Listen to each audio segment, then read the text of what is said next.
할렐루야. 다시 한번 맥주감사절 하나님 앞에 나와 또 가정에서 성령 안에서 하나 되어 하나님을 예배하는 해림의 모든 성도들을 주님의 이름으로 환영하고 축복합니다. 오늘은 7월 첫 주일입니다. 우리 교회는 매달 첫 주일을 귀하게 여겨서 하나님 앞에 감사 예배로 올려드립니다. 하나님이 기뻐하시고 새로 시작된 7월 한 달도 하나님의 놀라운 은혜와 축복으로 우리와 함께 하실 줄 믿습니다. 또 오늘은 맥주감사절입니다. 구약에는 3대 절기가 있습니다. 무교절과 오늘 우리가 지키는 맥주절 그리고 수장절, 이 세 절기가 있는데요, 이 모든 절기는 감사의 절기입니다. 지난주에도 설명을 드렸지만 맥주절은 가나안 땅에 들어가서 하나님이 허락하신 첫 열매에 감사하며 예배를 드리는 감사절기이고요, 또 우리나라에 와서는 보릿고개 먹을 것이 없어 고통하던 때에 하나님이 주신 보리나 밀 첫 열매를 가지고 어려운 중에 눈물로 감사했던 그 영성을 이어가는 것이 맥주 감사절입니다. 절기를 맞을 때마다 우리는 그 의미를 다시 한번 되새기고 또 그것을 통해서 하나님의 은혜를 경험합니다.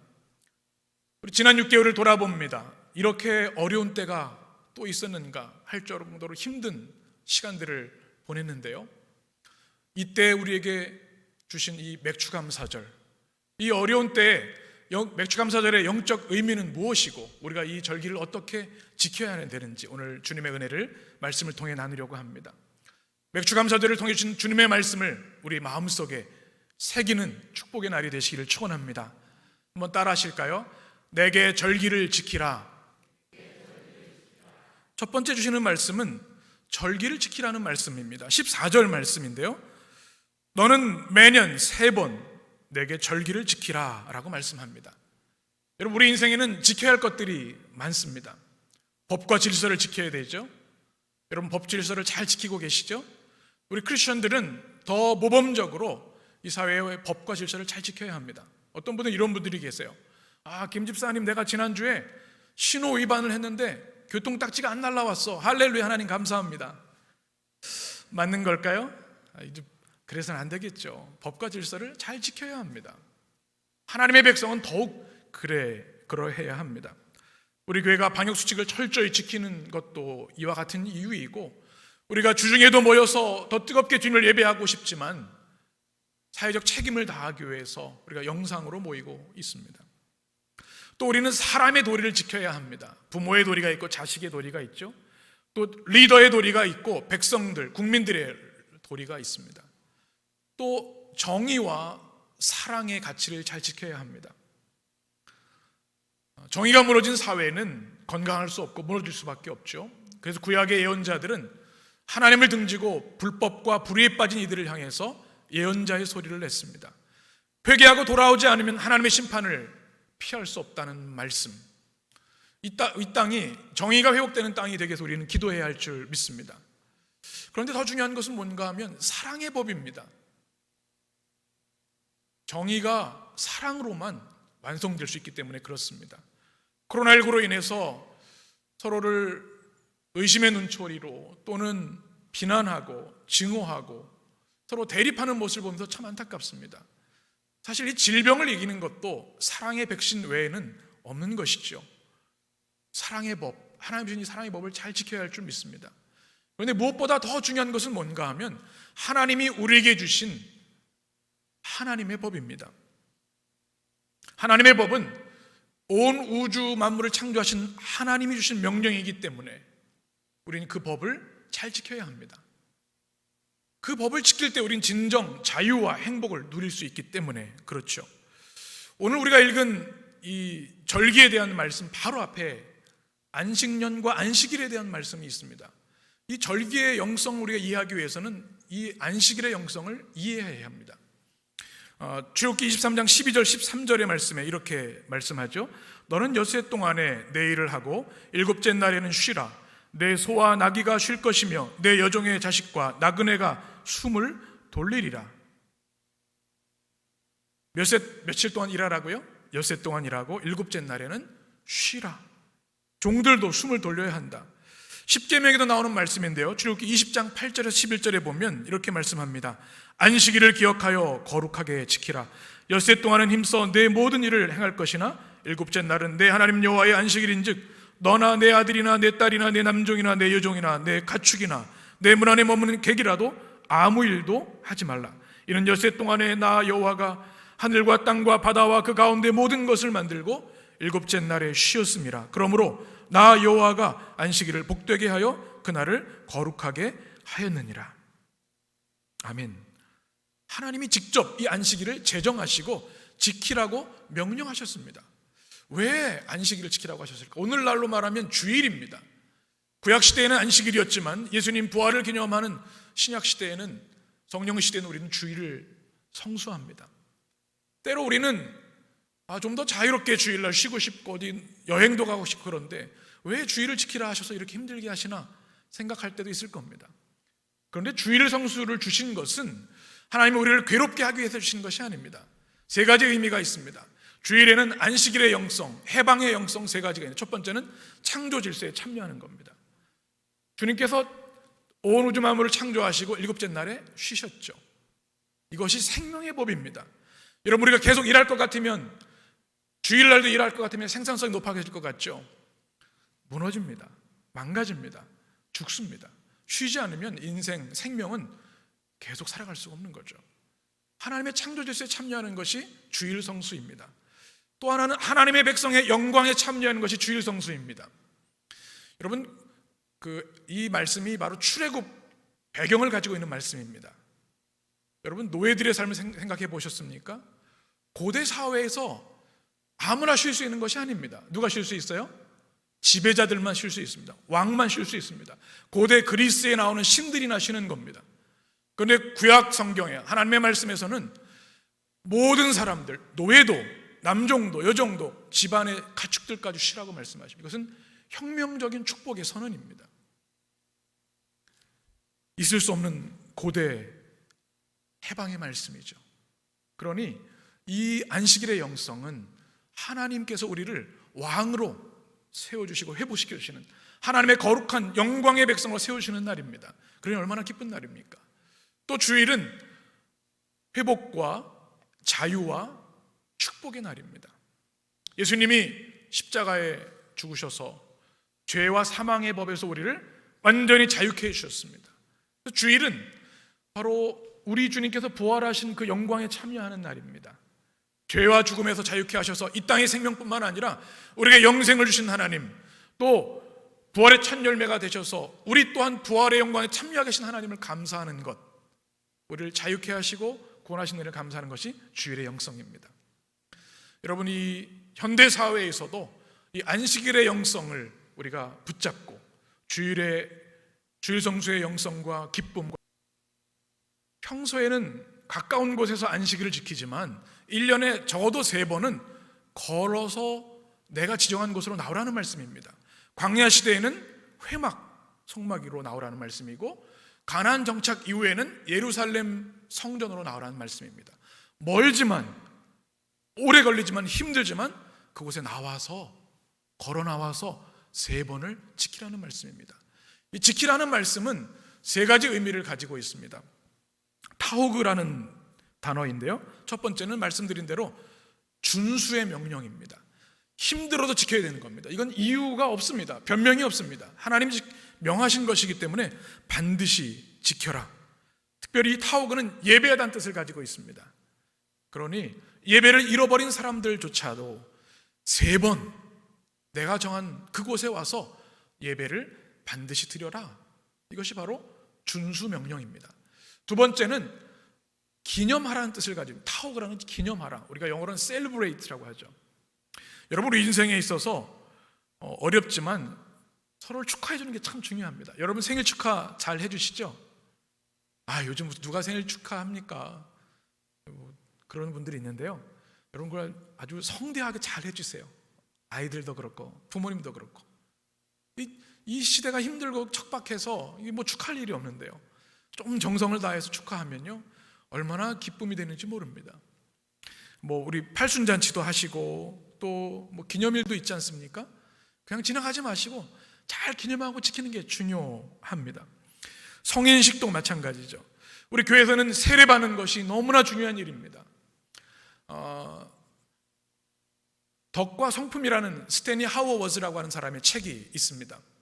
세계적인 석학이고 신학자이죠. 듀크 대학의 교수이십니다. 제가 이 책을 참 읽으면서 은혜를 받았는데, 친구가 이 스탠리 하워워즈라고 하는 교수님에게 요청을 합니다. 내 딸이 이제 세례를 받으니 우리 그 서양 기독교에는 갓파더라고 대부가 있습니다. 기도해주고 이끌어주는 그런 제도로 해서 부탁을 한 겁니다. 세례받는 전부터 세례받는 날을 기념해서 15년 동안 매년 한 번씩 크리스찬이 갖춰야 할 성품, 덕과 성품에 대해서 편지를 쓴 내용입니다. 이 세례받은 것을 얼마나 성대하게 축하해 주는지, 우리도 그런 좀 아름다운 전통은 배웠으면 좋겠다는 생각을 합니다. 주일도 기념하는 날입니다. 셀리브레이트 한다고 하죠. 빵빠레를 불고 축하하며 찬양하는 일. 주님이 사망권세 이기시고 부활하신 날 축하하고 기뻐해야 되는 거죠. 우리가 창립 30주년인데 코로나19로 인해서 지금 우리 기념주의를 못 지키고 있는데, 이제 또 안전해지면 성대하게 하려고 합니다. 제가 모실 연예인도 섭외를 해놨습니다. 아주 성대하게 잔치를 좀 해보려고 합니다. 우리 인생에서 이렇게 기념하고 축하하는 것은 우리의 무료하고 척박한 삶의 영적인 리듬을 회복시켜줍니다. 중요한 것이죠. 오늘 15절, 16절 보게 되면 바로 이 세 가지 절기가 다 그렇습니다. 무교절은 무엇을 기념하는 것입니까? 출애굽 사건인데요, 그 중에서도 10가지 재앙 중에 장자 재앙을, 어린 양의 피를 문설주에 발랐을 때 하나님께서 그 사람들을 살려주시고 넘어가셨죠. 패스 오버라고 해요. 그래서 이것을 유월절이라고 합니다. 그러니까 죽음에서 구원해 주신 것이 무교절입니다. 이것을 우리는 유월하셨다, 건너가셨다 해서 유월절이라고 얘기를 합니다. 얼마나 감격스러운 날입니다. 기념해라는 말씀이에요. 또 오늘 말하는 맥추절은 이 광야의 그 힘든 40년의 생활을 지나서 가나안 땅에 정착하고 씨를 뿌려서 처음 거둔 열매, 얼마나 감격스럽습니까? 그날을 기념하라는 말씀입니다. 수장절은 무엇입니까? 모든 것이 하나님의 축복입니다. 이제 가을에 풍성한 열매를 거두어서 저장할 수 있게 되어서 겨울도 지날 수 있게 하신 하나님의 은혜, 기념하고 감사라는 뜻입니다. 사랑하는 여러분, 하나님께서는 이렇게 우리 삶의 모든 순간에 하나님의 은혜와 축복을 부어주신 줄 믿습니다. 그 은혜들을 기억하고 기념하는 여러분 되시길 축복합니다. 이 기념하다, 지키다, 타오그란 단어는 마지막 세 번째로 축제에 참여라는 뜻을 가지고 있습니다. 영어로 이것을 주석한 것을 보니까 이 축제를 뭐라고 했냐면 Pilgrim Feast라고 하는 표현으로 했습니다. 한번 자막을 좀 보여주시면 뭐냐면 순례 축제라는 뜻입니다. 이 절기는 어디서 지키라 그랬죠? 집에서 지키는 게 아니라 하나님이 지정하신 곳에 가서, 예루살렘 성전에서. 그렇기 때문에 그 전부터 이 순례를 떠나야 됩니다. 어디를 향해서? 하나님의 영광과 임재가 있는 성전을 향해서 계속 순례하는 겁니다. 여기는 굉장히 중요한 영적인 의미가 있습니다. 지금 있는 자리에서 거룩한 땅으로 나오라는 의미가 있고요, 또 하나는 너희의 삶이 여행자가 아니라 순례자임을 기억하라는 말씀입니다. 여행자와 순례자는 분명한 차이가 있습니다. 여러분 여행 가시면 어떻게 하죠? 이것저것 둘러봅니다. 많은 것을 지켜보죠. 구경하고 경험합니다. 순례는 그렇지 않습니다. 거룩한 목적이 있습니다. 하나님이 계신 그곳을 향해, 오직 하나님의 임재와 영광을 향해 걸어가는 게 순례자입니다. 그러니 우리 인생이 매일 매순간 하나님께 가까이 가고 있는데, 이 절기를 통해서 절기 축제를 회복하라는 겁니다. 지금 내가 어디를 향해 가고 있는지, 순례자로서 영원한 창조주 하나님 앞에 나아가는 거룩한 발걸음들이 되어야 한다는 것입니다. 이 아름다운 절기의 영성을 여러분이 마음에 새기고 절기를 맞을 때마다 이 은혜에 참여하게 되실 간절히 축원합니다. 그러면 왜 이렇게 명령하신 것일까? 그 먼 길을 왜 떠나라고 하시는 걸까? 바쁘고 힘들어 죽겠는데 쉬고 왜 축제를 하라고 말씀하시는가? 그 이유는 감사 건망증 때문입니다. 은혜 건망증, 은혜를 잃어버리는 거예요. 여러분, 우리의 인간의 깊은 죄성 중에 하나가 뭐냐면 은혜를 쉽게 잊어버려요. 그래서 뭐라 그러죠? 배은망덕이라는 얘기, 이런 일들이 얼마나 많은지 몰라요. 그때뿐이지 지나면 잊어버려요. 하나님께서 우리에게 모든 것을 주셨습니다. 생명도 영생도 축복의 은혜도 주셨는데 우리는 조금만 어려우면 잊어버립니다. 원망하는 거죠. 우리 자녀들이, 철없는 자녀들이 부모의 은혜를 당연한 것으로 여기고 불평하는 것과 다르지 않다는 겁니다. 하나님은 이 절기를 통해서 우리를 감사 훈련시키시는 겁니다. 너 그거 잊으면 안 되잖아. 그거 잊으면 안 되잖아. 기억해야지. 이 감사절이 우리에게 주신 주님의 말씀입니다. 제가 있었던 시카고 에반스턴이라는 도시에 노스웨스턴 대학교가 있습니다. 참 아름답고 멋진 역사와 전통이 있는 학교인데요. 그곳에 있는 신학대학원에서 공부를 했는데 이 전해오는 얘기가 있습니다. 1860년 노스웨스턴 학생 중에 한 명이 있는데 그 사람이 스펜서라는 사람입니다. 수영 선수였습니다. 그런데 미시간 호수가 우리나라보다 더 큽니다. 호수지만 바다와 같아서 풍랑이 있는데 여객선이 침몰해서 287명이 사망하는 사건이 있었습니다. 근데 이 스펜서가 수영 선수여서 구하기 위해서 뛰어든 겁니다. 16번을 헤엄쳐 가서 17명을 구조했습니다. 그런데 너무나 무리해서 결국 탈진하고 회복하지 못해서 걷지 못하고 휠체어 신세를 지게 됐습니다. 그런데 한 방송에서 이 사람이 80세가 됐을 때 인터뷰를 합니다. 오래전에 이런 일이 있었는데 당신 그 일을 기억합니까? 뭐 하고 싶은 얘기 있습니까? 그 상황에 대해서 좀 말씀해 주십시오. 내가 놀란 것이 있습니다. 스펜서의 말입니다. 내가 생명을 다해 내가 장애를 갖기까지 내 몸을 들여서 17명을 구했는데 그 이후에 내게 와서 한 명도 감사하지 않았다는 것, 지금도 서운하고 상처가 됩니다. 저는 그 이야기를 읽어보면서 혹시 우리들의 모습이 그런 것은 아닌가? 하나님이 우리를 영원한 죽음에서 구원해 주셔서 구원받은 백성 영생을 주셨고 말할 수 없는 많은 은혜를 주셨는데 우리는 그것을 잊고 감사하지 못하고 있는 것은 아닌가? 하나님은 절기를 통해서 이것을 기억하게 되기를 원하시는 겁니다. 우리는 힘들고 어렵다 할지라도 하나님께 감사해야 될 줄 믿습니다. 데살로니가 5장 18절의 말씀, 우리가 잘 아는 말씀 같이 읽겠습니다. 범사에 감사하라. 이것이 그리스도 예수 안에서 너희를 향하신 하나님의 뜻이니라. 아멘. 여러분, 하나님의 뜻대로 살기를 원하시죠? 어떻게 해야 돼요? 범사에 감사하는 것. 우리가 해외 선교도 하고 헌신 봉사도 하는 것도 중요하지만 범사에 감사하는 것이 하나님의 뜻대로 사는 것입니다. 그러면 이제 우리가 이 감사절을 어떻게 지켜야 되는가? 두 번째 주는 말씀입니다. 따라하겠습니다. 합당한 감사를 드리라. 16절 말씀을 보게 되면 맥주절을 지키라고 말씀하시면서 이는 내가 수고하여 밭에 뿌린 것에 무엇을?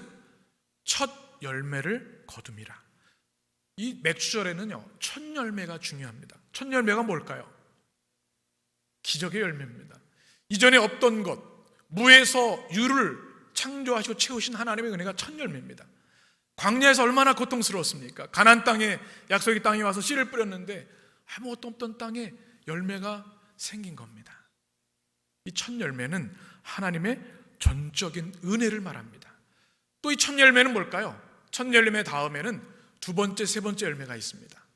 첫 열매는 앞으로도 하나님께서 이렇게 열매로 우리를 채우실 것을 믿는 믿음입니다. 이제까지 인도하신 에베네셀 하나님뿐만 아니라 무엇이에요?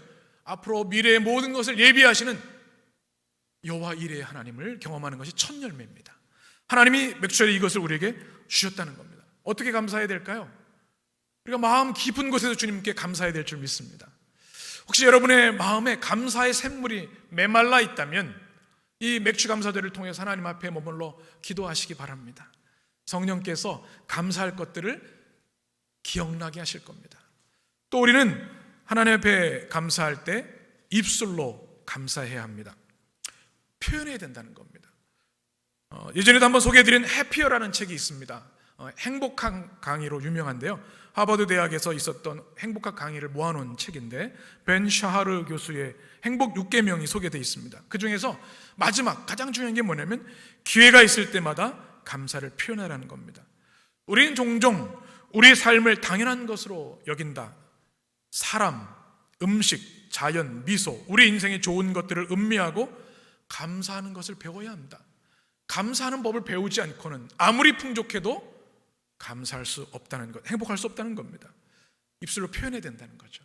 오늘 맥주감사절을 통해서 여러분 감사한 사람들이 있으면 찾아가셔서 아니면 전화로 SNS로 감사를 표현해 보시기 바랍니다. 자녀들에게, 부모에게도 마찬가지죠. 하나님께도 마찬가지입니다. 하나님 앞에 우리의 감사를 고백하고 표현해야 된다는 것이죠. 또 어떻게 감사해야 되느냐? 우리는 감사의 열매를 드림으로 감사해야 합니다. 오늘 말씀 15절의 말씀 보게 되면 빈손으로 나오지 말라고 말씀하고 있습니다. 하반절에 보면 이는 그달에 내가 애굽에서 나왔음이라 빈손으로 내 앞에 나오지 말지니라. 무슨 뜻일까요? 이 빈손이라는 단어가 레캄이라고 하는 히브리어인데 두 가지 의미가 있습니다. 하나는 말 그대로 손에 아무것도 없이 내게 나오지 말라는 뜻입니다. 또 하나는 뭔가 하면 헛된 예물을 가지고 나오지 말라는 겁니다. 준비 없이 정성이 담기지 않은 것 가지고 오지 말라는 뜻입니다. 무슨 말씀입니까? 하나님께 감사할 때에 입으로만 하는 것이 아니라 하나님 우리에게 주신 것들 중에 구별해서 우리의 마음을 담아 정성껏 예물을 드리라는 말씀입니다. 여러분 부모님 생일이 되었습니다. 아이들이 부모님 생일을 감사해요. 입으로만 생일 축하해요 그러면 여러분 기쁘시겠어요? 뭐라도 작은 선물이라도 있어야 되지 않겠죠? 근데 딱 보면 알죠. 얘가 오랫동안 기도하면서 준비한 선물인지 그냥 오늘 아침 생각나서 드린 건지 알 수가 있어요. 하나님이 그걸 모르시겠습니까? 우리 마음에서 우러나는 진정한 감사를 담아서 헛되이가 아니라 진실한 예물을 감사로 드리라는 말씀입니다. 또 오늘 말씀에서 19절에 이렇게 말씀합니다. 19절에 보면 내 토지에서 처음 거둔 열매 가장 좋은 것을 가져다가 주님께 드리라고 말씀합니다. 첫 열매를 드린다는 것, 그 중에서도 가장 좋은 것은 하나님께 최고의 경의와 정성과 공경을 드리라는 말씀입니다. 여러분 첫 열매는 참 귀한 거예요. 첫 열매는 뭐가 있을까요? 기다림이 있습니다. 우리 손주 기다리는 분들이 계세요. 첫 손주들 기다릴 때는요 얼마나 설레하시는지 몰라요. 둘째, 셋째는 조금 그보단 덜해요. 첫 열매는 기다림이, 인내가 있어요. 그래서 더 귀합니다. 우리가 첫 열매를 하나님께 감사로 드린다는 것은 두 가지 의미가 있습니다. 하나는 하나님이 내 삶의 최우선이십니다 라는 것입니다. 우리가 첫 주일을 구별해 드리는 이유도 여기에 있는 것이죠. 모든 것의 우선은 주님이십니다. 두 번째는 내 삶의 주관자가 하나님이시라는 고백을 담아 첫 열매 중에서 좋은 것을 주님께 드리는 겁니다. 그래서 예전에 저희 아버님 목회하실 때 보면 우리 집사님 권사님들이 오이도 가져오시고 계란도 가져오시고 그 기억이 나요. 참 그 귀한 믿음들을 하나님이 얼마나 기뻐하실까 하는 생각을 합니다. 첫 열매를 귀한 것으로 하나님께 드리는 여러분 되시기를 축복합니다. 19절에 보면 또 이렇게 말씀합니다. 하반절에 너는 염소 새끼를 그 어미젖으로 삼지 말지니라. 이게 무슨 말씀일까요? 새끼 염소는 어미의 젖을 먹고 자라는데요, 생명의 원천인 어미의 젖으로 새끼 염소를 삶으면 비윤리적인 거죠. 아무리 미물이라 할지라도 이것은 자기 모순에 빠진 예물을 드려서는 안 된다는 얘기입니다. 오늘날로 말하면 사기를 치거나 부당하게 뇌물을 받거나 불의한 예물로 하나님께 드려서는 안 된다. 그것은 하나님 받지 않으신다는 얘기입니다. 정직하고 정결한 것을 드리라는 말씀입니다. 그리고 하나님께서는 로마서 12장 1절에 보면 가장 귀한 것을 드리라고 말씀하시는 것은 바로 우리의 삶입니다. 우리 12장 1절 말씀 같이 읽겠습니다. 그러므로 형제들아 내가 하나님의 모든 자비하심으로 너희를 권하노니 너희 몸을 하나님이 기뻐하시는 거룩한 산제물로 드리라. 이는 너희가 드릴 영적 예배니라. 우리를 무엇으로 드리라고요? 거룩한 산제물로. 다 주님의 것인데 여러분 주님 앞에 감사와 감격과 눈물과 사랑이 담긴 예물을 주님께 드리는 여러분 되시기를 축복합니다. 또 이 어떻게 감사해야 되느냐? 함께 나눔으로 감사해야 합니다. 오늘 우리 맥주 감사절인데 우리 교회에서 떡을 따로 준비하지 않았는데 감사하게도 두 분께서 떡을 섬겨주셨습니다. 우리 광고 드린 대로 손녀 주신 것 감사해서, 또 따님 결혼 감사해서 또 떡이 2개입니다. 얼마나 감사한지. 여러분 예배 마치고 가실 때 가지고 가셔서 가정에서 또 기쁨으로 드셨으면 좋겠어요. 왜 기쁘죠? 나누는 게 기쁨이 배가 되고요, 몇십 배가 됩니다. 감사는 나눌 때 증폭되는 거죠. 바로 성경에 보면 신명기 16장에도 이 맥주절에 대한 말씀이 나오는데, 종이나 짐승이나 또 레위인이나 심지어는 나그네까지 모두가 여호와 앞에 함께 즐거워라고 말씀하고 있습니다. 기쁨과 은혜를, 감사를 함께 나누는 주님의 백성들 되시기를 축복합니다. 오늘 말씀에서 우리가 또 하나 주목할 말씀인데 17절 말씀입니다. 맥주절에 우리가 지켜야 할 말씀, 내 모든 남자는 매년 3번씩 주 여호와께 보일지니라. 중요한 말씀이죠. 한번 따라해 보실까요? 주 하나님께 보일지니라. 모든 남자들이 의무로 참여하게 되는데 성경의 내용을 보면 여성이나 아이들도 모두 참여했습니다. 무슨 얘기냐면 이 보이다는 단어가 예라에라는 단어인데요, 하나님께 가까이 나와서 우리 한 사람 한 사람의 얼굴을 하나님께 보이라는 말씀입니다. 이런 질문을 하시는 겁니다. 맥주절에 너 지금 어디 있어? 너 영적인 위치가 지금 어디야? 내 백성인데, 구원받은 백성인데 지금 나와 얼마나 멀어져 있는 거니? 물으시면서 이 절기에만큼이라도 내게 가까이 와서 내 얼굴을 보이라고 말씀하시는 겁니다. 절기를 통해 우리는 하나님께 가까이 나가야 하는 것이죠. 힘들고 어려운 시대를 살아가고 있습니다. 우리가 왜 이 어려운 시대에 감사절기를 지켜야 합니까? 감사 자체가 하나님께 영광이 되기 때문입니다. 감사하면 하나님 영광을 받으십니다. 또 감사는 행복의 열쇠입니다. 여러분 행복하게 원하시죠? 그러면 감사의 사람이 되시면 됩니다. 제가 읽은 인어프라는 책이 있습니다. 불만족의 심리학이라는 부제가 달린 책인데요, 사진을 한번 보시면 존 네이시라는 분이 쓴 책입니다. 그가 이렇게 질문합니다. 충분하다고 느껴본 적이 있는가? 이 사회가 더 많이 신드롬에 사로잡혀서 늘 불만족 속에 살아간다는 겁니다. 정보를 더 많이, 더 많은 것, 맛있는 것을 많이 먹으려고 하는 것, 물질적인 탐욕을 자극하는 것, 일을 중독해서 성취하려고 하는 것, 지나친 행복 추구하는 것, 또 생태계를 파괴하는 과속성장, 이 모든 것들이 더 많이 하는 것 때문에 들린 병이라는 겁니다. 만족할 줄 모른다는 겁니다. 지금 이 자리에서 우리에게 필요한 것이 무엇이냐? 마지막에 하나님께 감사하는 신앙에 대해서 이야기를 합니다. 더 많이 해서 이 정도면 충분해. 감사할 때 행복이 시작된다는 겁니다. 이 책에 보면 웹 디자이너 29살인 클레어 그랜트라는 사람의 이야기를 소개합니다. 감사 일기를 그의 블로그에 쓰는데 전 세계 수만 명이 그 글을 통해 영감을 받는다고 하죠. 그가 하는 핵심 메시지가 뭐냐면 감사하는 사람의 눈에는 감사한 일만 보인다는 겁니다. 감사는 만족과 행복으로 이끌어주는 마르지 않은 샘이라고 그런 얘기를 합니다. 하나님께서 절기를 통해 감사를 훈련시키는 이유가 여기 있습니다. 감사가 우리에게 진정한 행복을 주기 때문에. 감사하면 달라지는 것들이라는 책에 수도사 데이빗 스테인트 레스트라는 사람의 글을 소개합니다. 행복이 우리를 감사하게 만드는 것이 아닙니다. 우리는 감사하기 때문에 행복한 것입니다. 이 수도사는 깊은 영성으로 우리에게 이렇게 말합니다. 여러분, 진정한 감사의 샘물이 다시 솟아나셔서 행복의 삶이 열매 맺게 되시기를 축복합니다. 또 중요한 것, 감사는 어려움을 이기는 능력입니다. 그래서 이 어려운 때 우리는 더 감사해야 하는 것이죠. 사진을 한번 보시면 세펠스 할머니라는 분이 계십니다. 이분이 지금 102세인데요 1918년 어린 시절에 스페인 독감을 앓고 있었는 아기 때 이것을 이겨냈답니다. 그리고 이제 노년에 유방암을 하게 되는데 그것을 또 완치하게 됩니다. 또 이 새로 된 이 코로나까지 걸리셨는데 이 102세에도 불구하고 이겨냈습니다. 사람들이 인터뷰를 하고 그의 이야기를 신우는데 뭔가 하면 그는 이런 얘기를 합니다.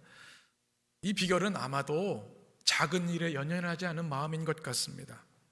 또 매일매일 소박하게 충실하게 사는 것인 것 같습니다. 마지막에 주는 메시지가 뭐냐면 매일매일 항상 감사하기 때문인 것 같습니다. 감사가 백인의 삶을 이끌어 주었고 어려움을 이기게 했다는 고백입니다. 얼마 전 우리에게 감동을 주었던 쌍둥이 간호장교 이야기가 있습니다. 간호사관학교 막 이제 임관을 앞두고 이 코로나19가 확산돼서 대구 지역에 의료진이 필요하게 되었을 때 자원해서 가서 이 두 자매가 섬겼답니다. 이제 소위가 됐다고 하네요. 근데 그가 이런 얘기를 합니다. 처음에는 돕고자 하는 마음으로 갔지만 너무 힘들었다는 겁니다. 이 방호복이 얼마나 힘듭니까? 그리고 이 확진자들 사이에서 위험에 노출되는 일들이 있지 않습니까? 그런데 그 환자들이 그에게 쪽지들을 많이 줬다는 거예요. 당신이 이렇게 날 치료해줘서 나의 영웅입니다. 고맙습니다. 그 쪽지 감사들이 그의 어려움을 이기는 능력이 됐다는 인터뷰를 읽어보았습니다. 여러분, 어렵지만 감사의 마음들이 모아질 때 우리는 능히 이겨내는 줄 믿습니다. 사도행전 16장에 보게 되면 바울과 실라가 복음을 전하다가 억울하게 감옥에 갇힙니다. 원망하고 얼마나 고통스러운 일입니까? 그런데 그 감옥에서 하나님을 찬양하고 기도하며 감사했습니다. 그랬더니 주님께서 땅이 진동하고 옥문을 열어주셨고요, 자게라라는 간수를 주 예수의 복음으로 구원하게 하셨습니다. 그 간수뿐만 아니라 그 모든 가족이 구원받게 되었고요, 그로 인해 빌립보 교회가 세워집니다. 어려움이 있었지만 감사했을 때 하나님이 축복해 주실 뿐만 아니라 기적의 은혜를 베풀어 주셨습니다. 참 어렵고 힘든 시간들을 보내고 있는데 주님은 우리에게 맥추감사절 이렇게 말씀하십니다. 맥추절을 지켜라. 타호그, 기념하고 순례 축제의 영성을 회복해라. 합당한 감사를 주님께 드리라. 내게 얼굴을 보이라. 이 주님의 말씀에 아멘으로 순종하셔서 하나님께 감사할 때 주시는 풍성한 열매와 기적의 축복이 여러분 가운데 임하게 되시기를 간절히 축원합니다. 기도하겠습니다.